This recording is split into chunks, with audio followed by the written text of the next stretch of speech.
That's frightening. That's frightening. Now, you saw Kobol's video clip. 1974, we joined the oil-producing countries. We are rich.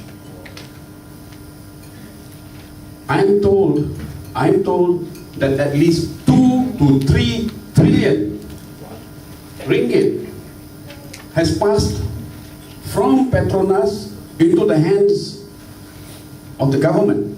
Where's that money? Where's that money?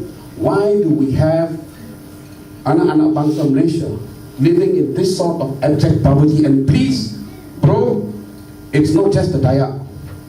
We have the Malays, Indians, Chinese, Ibans, Kadazans. These are all anak bangsa Malaysia. And I don't care what this monkey says. We are all equal. But we are only equal if we make ourselves equal. Now, I will tell you this, rakyat anak-anak bangsa Malaysia di Semenanjung sudah bangkit semangat. Bangkit semangat ingin membawa perubahan kepada tanah kita. And I think you need to have that sort of love for motherland before you say, saya anak bangsa Malaysia.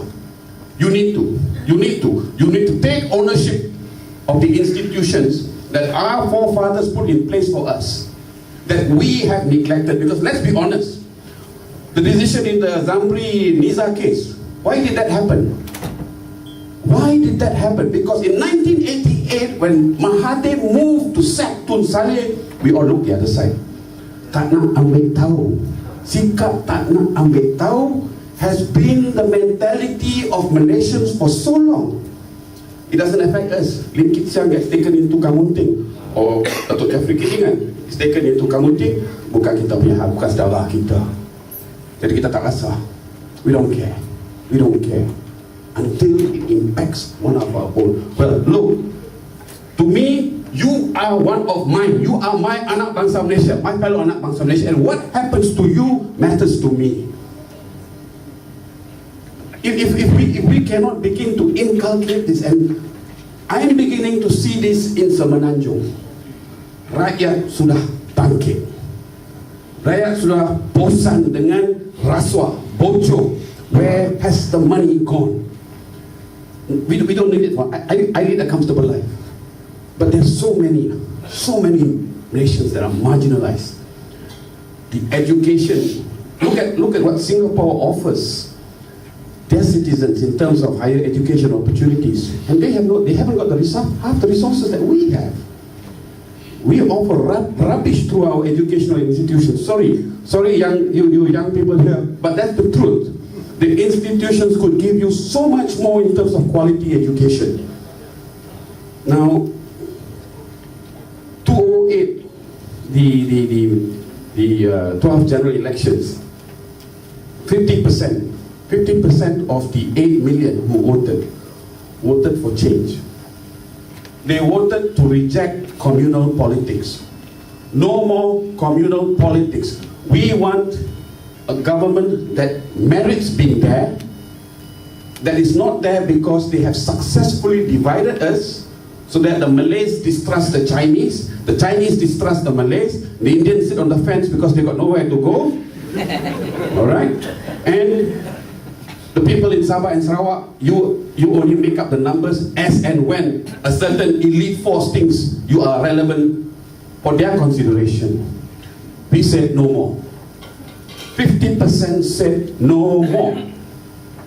We want change. We want a clean administration. We want transparency. We want accountability. We do not want to see any more marginalized anak-anak bangsa Malaysia. But what about the other 50%? Don't they want the same? I think if you narrated to them the changes we want, they'd say yes. But why are they not voting for change? Because they are not getting the information that the other 50% is receiving. There is a breakdown in the delivery of alternative information to a significant number of our anak-anak bangsa Malaysia. It's the same in Sarawak, it's the same in Sabah, and it's the same in Semenanjung. That's why So many don't understand and don't realize that it's important to register as voters. It's so important to see through that duty you owe to your next citizen. Why are the institutions breaking down? Because we allow those institutions to run riot. The police, 2006, Paklah promised us IPCMC, January 2006. Who stood in the way? Who stood in the way of that? The police. The police stood in the way. Now who's running this country? The government or the police? Are we then a police state as Tukku Abdul Rahman said in 1987-88? Are we already a police state? Now, yes, we are a nation in distress. But I will be the first to say that I bear a portion of the blame. Because for too long, I looked the other way. For too long, I had a rice bowl mentality. And with that rice bowl mentality, I am no different from the illegal immigrants who come in, or even the legal immigrants, because they only come here to cari makan.